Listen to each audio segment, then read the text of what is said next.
إن الحمد لله نحمده ونستعينه ونستغفره ونعوذ بالله من شرور أنفسنا وسيئات أعمالنا من يهده الله فلا مضل له ومن يضلل فلا هادي له وأشهد أن لا إله إلا الله وحده لا شريك له وأشهد أن محمدا عبده ورسوله يا أيها الذين آمنوا اتقوا الله حق تقاته ولا تموتن إلا وأنتم مسلمون يا أيها الناس اتقوا ربكم الذي خلقكم من نفس واحدة وخلق منها زوجها وبث منهما رجالا كثيرا ونساء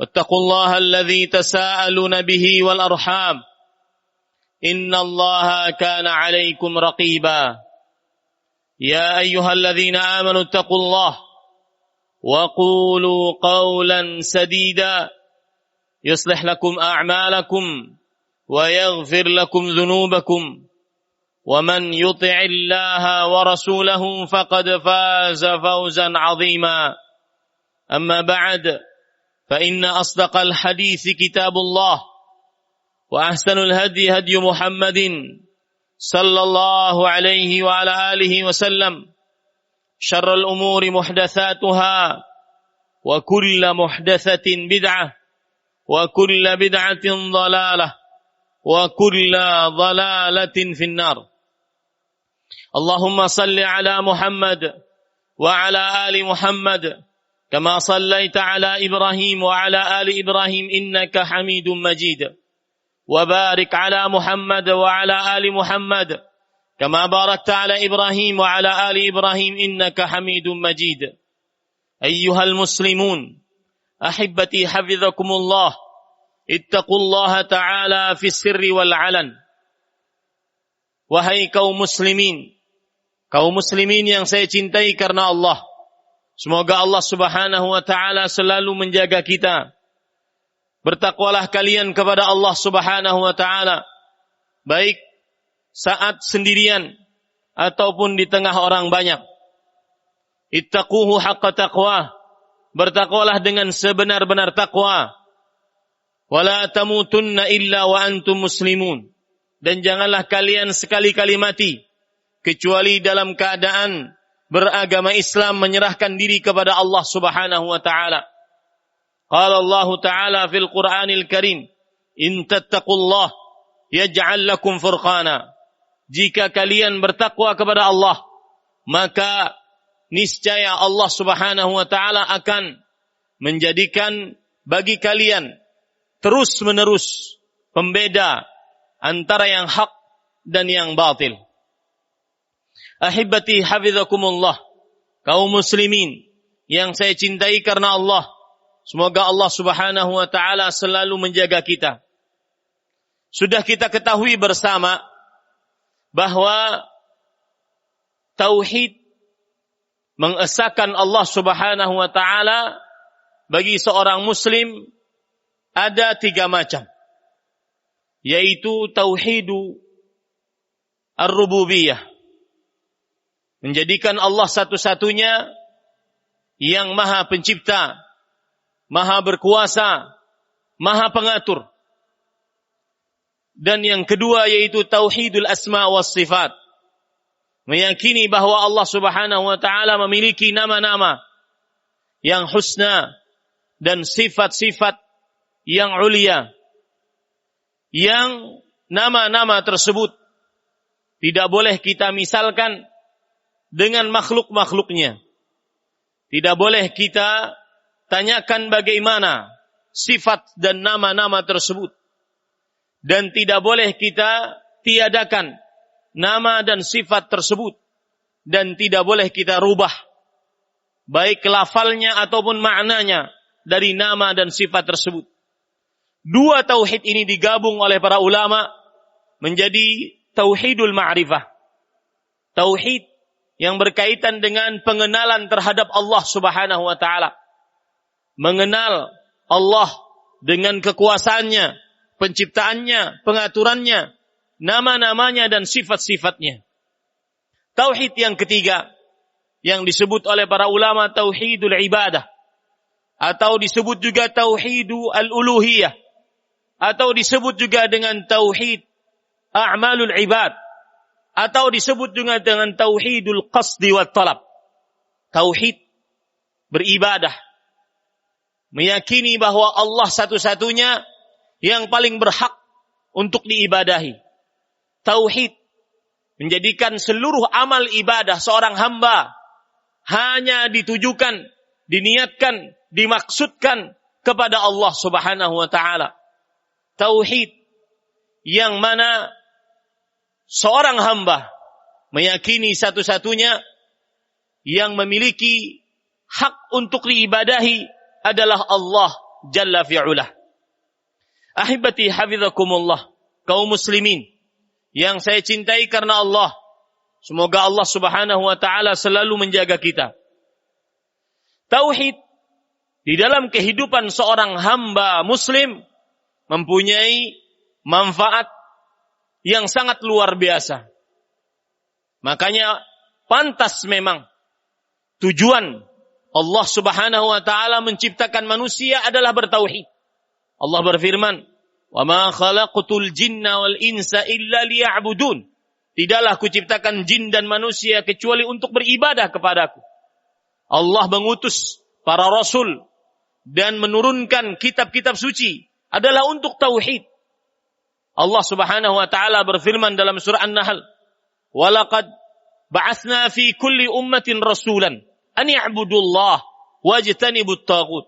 Sungguh telah kami utus di setiap umat seorang rasul untuk menyeru kepada kaumnya agar beribadah kepada Allah semata dan meninggalkan taghut. Ternyata tauhid yang merupakan tujuan penciptaan manusia, tauhid yang merupakan tujuan pengutusan para rasul, penurunan kitab-kitab suci, memang mempunyai manfaat yang sangat luar biasa dalam kehidupan seorang hamba muslim. Manfaat-manfaat tauhid yang mungkin sebagian orang jarang memahaminya. Di antaranya yaitu memberikan semangat untuk manusia beribadah kepada Allah Subhanahu wa ta'ala. Ibadah di sini yang dimaksud bukan hanya salat, puasa, zakat, haji, ibadah praktis. Tauhid memberikan semangat seseorang untuk senantiasa menegakkan salat, mengerjakan pada waktunya, berjamaah, mengerjakannya dengan khusyuk, tumakninah, dengan tauhid rububiyah. Dia semangat untuk mengerjakan sholat pada waktunya. Kenapa demikian? Karena termasuk tauhid rububiyah, dia meyakini bahwa Allah Maha mendengar, Maha melihat, Maha mengetahui. Maka dia tidak ingin dilihat oleh Allah, didengar oleh Allah, diketahui oleh Allah dalam keadaan malas-malasan mengerjakan ibadah sholat. Itu contoh ibadah-ibadah yang praktis. Belum lagi ibadah-ibadah yang non-praktis, seperti sedekah. Tidak ada kaitannya dengan praktisnya sebuah ibadah. Seseorang akan semangat bersedekah walau dalam keadaan sempit, ketika dia meyakini tauhidul ma'rifah, meyakini hanya Allah yang maha kuasa, pencipta, pengatur, mempunyai nama-nama yang husna dan sifat-sifat yang mulia. Meyakini bahwa Allah maha kuasa untuk menggantikan uang yang dia sedekahkan. Meyakini Allah maha kuasa untuk menggantikan apa yang dia jalankan dari jalan Allah Subhanahu wa ta'ala, dari harta yang dia letakkan di jalan Allah, walau sedikit. Itu tauhidul ma'rifah yang berfungsi dalam diri seorang manusia sehingga dia semangat untuk beribadah kepada Allah Subhanahu wa ta'ala.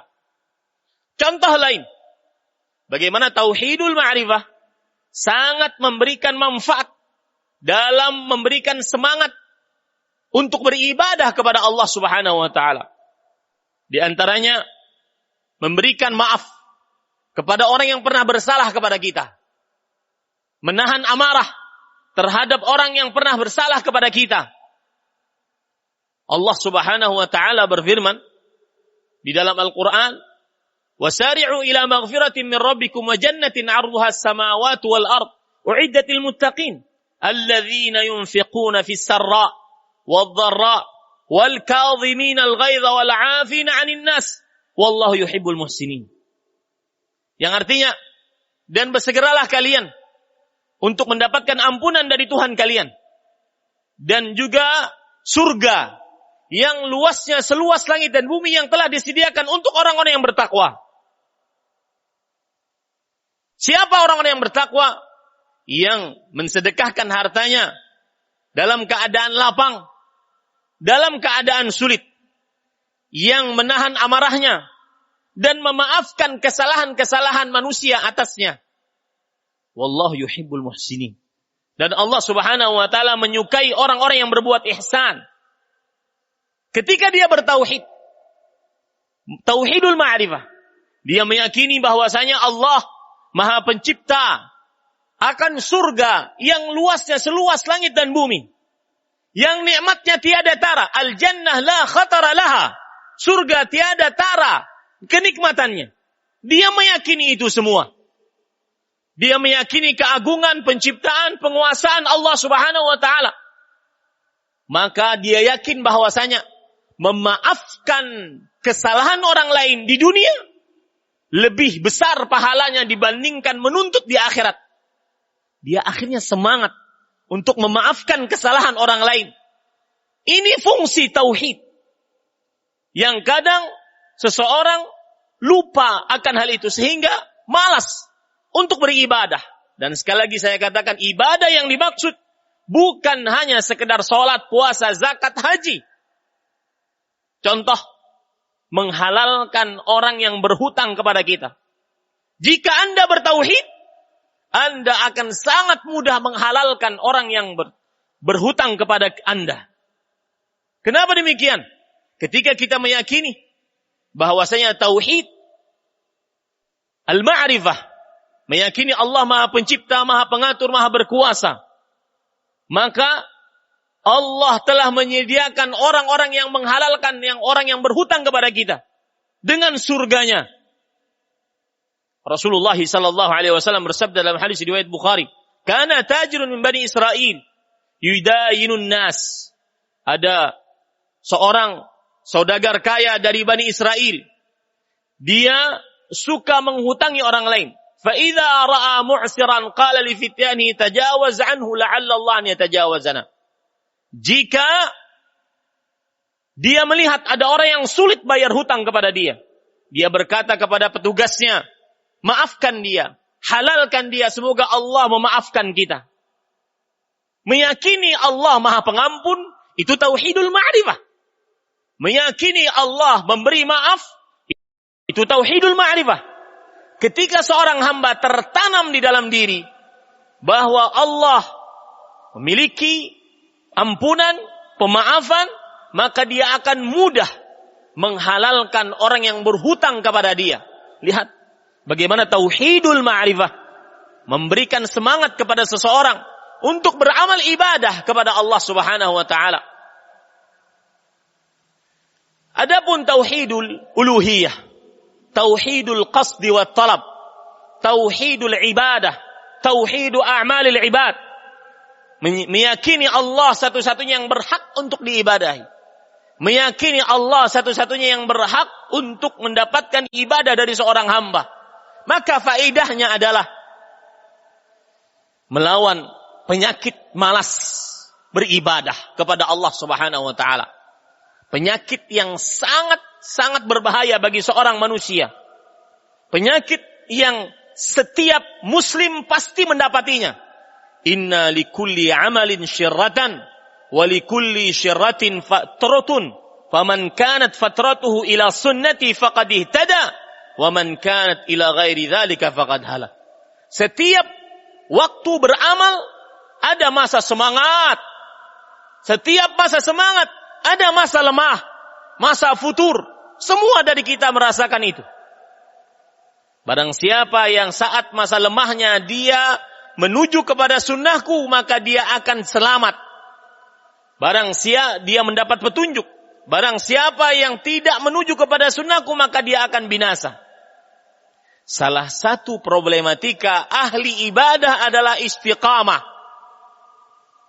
Iman naik turun. Terutama setelah Ramadan. Terutama para santri. Dengan Al-Qur'annya. Sudah berapa lama jauh dari Al-Qur'an. Yang semestinya seorang santri sangat dekat dengan Al-Qur'annya. Dia dikenal dengan pemegang mushaf. Masikul mushaf. Seorang santri dikenal dengan masikul mushaf. Pemegang mushaf, bukan pemegang handphone. Ini problematika. Obatnya ada pada tauhid. Tauhidul ibadah. Meyakini bahwa ibadah hanya murni untuk Allah. Tidak ingin dilihat. Tidak ingin dilihat oleh manusia. Diberikan ganjaran oleh manusia. Tetap saja dia beribadah. Dia tidak peduli apakah manusia memujinya. Manusia memberi pahala kepada dia. Sanjungan, ambungan. Tidak peduli. Yang jelas saya hanya berharap pahala dari Allah. Maka tauhidul uluhiyah memberikan kepada seseorang manfaat yang sangat luar biasa, yaitu senantiasa istiqamah. Sahal bin Abdullah Tasturi rahimahullah berkata, ketika beliau ditanya, ayyu syai'in a'azzu 'ala nafs? Apa yang paling sulit dihadapi oleh seorang manusia? Maka beliau mengatakan al-ikhlas. Yang paling sulit adalah ikhlas. Walimah. Kenapa? Lianna laysa laha fihi nasib. Karena seseorang tidak akan mendapatkan ganjaran yang langsung dia dapatkan secara kasat mata dari keikhlasannya. Dia bahkan tidak terkenal. Dia bahkan tidak dikenal oleh manusia. Karena dia hanya berharap pahala dari Allah. Namanya tidak diletakkan di depan, tidak sering muncul di media sosial, tidak terkenal, tetapi dia dikenal oleh Allah karena istiqamahnya. Allah Subhanahu wa taala berfirman dalam surat Fussilat dan juga di dalam surat Al-Ahqaf, "Innal ladzina qalu rabbuna Allah." Sesungguhnya orang yang mengucapkan Rabb kami adalah Allah, tsumma istaqamu. Orang yang istiqamah adalah orang yang bertauhid uluhiyah. Aqulu ma tasma'un wa astaghfirullah li wa lakum min kulli dhanbin fastaghfiruhu innahu huwal ghafurur rahim.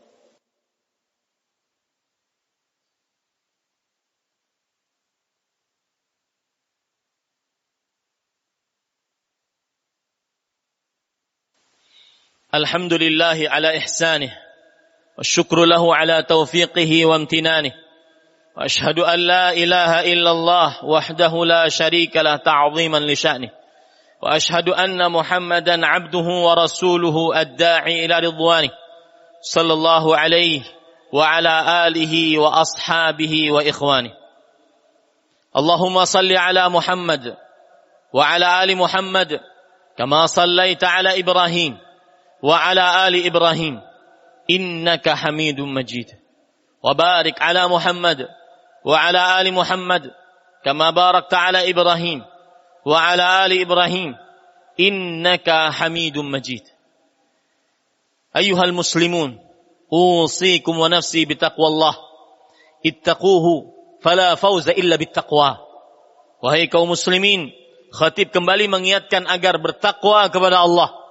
Bertakwalah kepadanya, maka tidak ada kemenangan, keselamatan, kebahagiaan kecuali dengan takwa kepada Allah Subhanahu wa taala. Innallaha wa malaikatahu yusholluna 'alan nabi ya ayyuhalladzina amanu shallu 'alaihi wa sallimu taslima. Allahumma shalli 'ala Muhammad وعلى آل محمد كما صليت على إبراهيم وعلى آل إبراهيم إنك حميد مجيد وبارك على محمد وعلى آل محمد كما باركت على إبراهيم وعلى آل إبراهيم إنك حميد مجيد وارض اللهم عن الخلفاء الراشدين أبي بكر وعمر وعثمان وعلي وعن الصحابة ومن تبعهم بإحسان إلى يوم الدين. اللهم اغفر للمسلمين والمسلمات والمؤمنين والمؤمنات الأحياء منهم والأموات. اللهم أعز الإسلام والمسلمين وأهلك الكفرة والمشركين أعداءك أعداء الدين. اللهم شتت شملهم ومزق جمعهم وألق في قلوبهم الرعب إنك على كل شيء قدير. اللهم انصر المجاهدين الموحدين في فلسطين. اللهم انصر المجاهدين الموحدين في فلسطين. اللهم ارحم ضعفاءهم. اللهم تقبل شهداءهم برحمتك يا أرحم الراحمين.